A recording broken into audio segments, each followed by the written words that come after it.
Hello, सनम मीना से rising Aquarius. तो ये रीडिंग होगी आपकी जनरल रीडिंग, जो कि 20 जनवरी से लेकर 31 जनवरी तक के लिए होगी। तो चलिए शुरू करते हैं। शुरू करने से पहले मैं आपसे कहूँगी कि ये जनरल रीडिंग है, तो ज़रूरी नहीं है कि कंप्लीट रीडिंग आपसे मैच हो। तो जितना मैच हो आप उतना ले सकते हैं। तो चलिए शुरू करते हैं आप लोगों के जनरल मैसेजेस से। तो यहाँ पर आपका सबसे पहला मैसेज ये आया है, 10 डेज़ में आप लोगों की इंट्यूशन बहुत ही फास्ट एंड अच्छे से काम करने वाली है। आपकी इंट्यूशन आपको बताएगी आपको कब किस वक्त क्या करना है, किस सिचुएशन में। जो आपके सीक्रेट फेयर्स हैं उसमें भी हेल्प करेगी आपकी इंट्यूशन।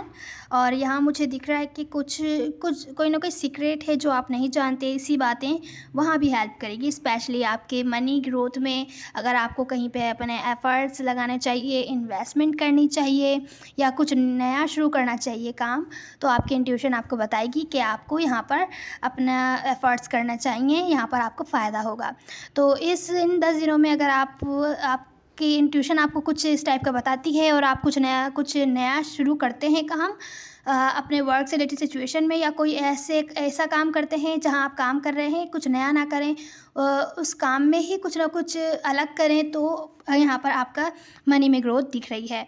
यहाँ मुझे दिख रहा है कि आपको खुद को सेकंड चांस देना चाहिए। अगर आप वर्क से रिलेटेड काम शुरू करने में डर रहे हैं कि आपका नुकसान हो जाएगा या कामयाब नहीं हो पाएगा, तो मुझे लगता है ये सब फेयर पर कंट्रोल करके आगे बढ़िए।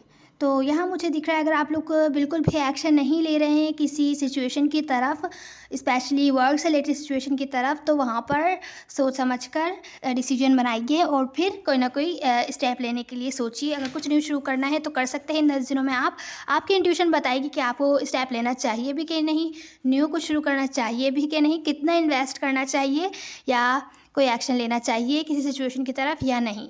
तो यहाँ कुछ कन्फ्यूजन भी हो सकती है कि आपका फेयर आपको कंफ्यूज करे कि नहीं ये फेल हो जाएगा, ये हो जाएगा, वो हो जाएगा, तो आप शायद कोई स्टेप ना ले सकें।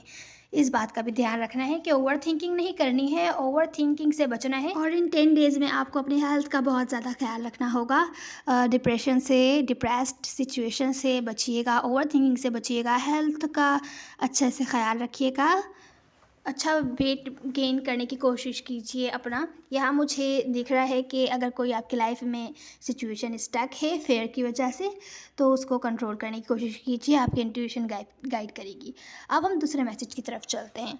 यहाँ दूसरा मैसेज ये है कि कोई है पास से पर्सन आपकी लाइफ में आ सकता है आपकी तरफ कोई ना कोई क्लियरिटी लेकर, कोई सच आपको बताने आ सकता है किसी भी सिचुएशन के बारे में। अगर कोई स्पेसिफिक पर्सन है पास से, आपके एक्स हैं, तो आपको क्लैरिटी देने आ सकते हैं, या कोई फ्रेंड है तो आकर आपको कोई ऐसा सच बता सकते हैं कि किस वजह से अगर आप लोग सेपरेशन में हैं तो क्यों है। अगर ये मैसेज आपका है तो, अगर आप लोग सेपरेशन में नहीं हैं, अगर जिनसे आप डील कर रहे हैं वो आपसे बातचीत नहीं कर रहे थे, कुछ टाइम के लिए दूर हो गए थे, ब्रेक ले लिया था, तो वो अब आपके पास इन 10 दिनों में वापस आ सकते हैं। पर यहाँ पर मुझे दिख रहा है कि कोई सिचुएशन थोड़ी स्लो आएगी आपकी तरफ, कोई क्लैरिटी आ सकती है। सच कैसा भी हो सकता है, कोई कड़वा सच हो सकता है जो आपको अच्छा ना लगे, तो बेहतर है रूड नहीं होइएगा इस सिचुएशन में, जो भी सच है एक्सेप्ट कीजिएगा।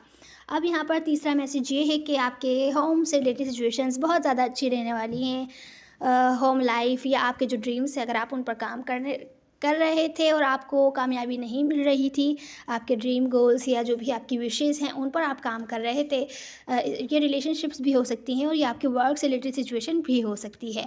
अगर ये रिलेशनशिप है तो आप हो सकता है बहुत लंबे टाइम से वेट कर रहे हो किसी की ऑफ़र का, या किसी की ऑफ़र अगर आपने किसी को ऑफ़र की हो मैरिज वगैरह या कुछ ना कुछ स्टेबिलिटी जो आपको ना मिल रही हो, तो अब वो आंसर आ सकता है।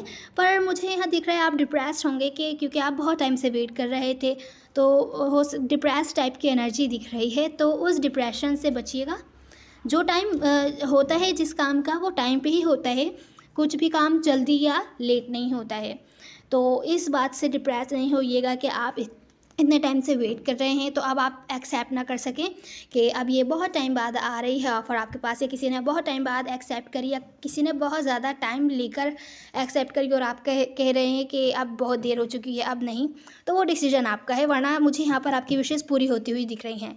ये डिप्रेस्ड कार्ड्स आए हैं, डिप्रेस होने से बचिएगा, नहीं तो आप ये जो अपॉर्चुनिटी है आपके पास आने से खो देंगे। वर्क से रिलेटेड सिचुएशन है, अगर आप लोग मनी में ग्रोथ चाहते थे तो ग्रोथ आ रही है आपके पास, यहाँ पर आती हुई दिख रही है। लेट आएगी, हो सकता है आप डिप्रेस्ड हो जाएं, डिप्रेस्ड होने से बचिएगा। तो ये थी आपकी रीडिंग एक्वेरियस। उम्मीद है आपको कोई ना कोई हेल्प मिली हो, आपको अच्छा लगा होगा। मतलब मैटर नहीं करते, सब एनर्जीज होती हैं। Now see in the next one. God bless you.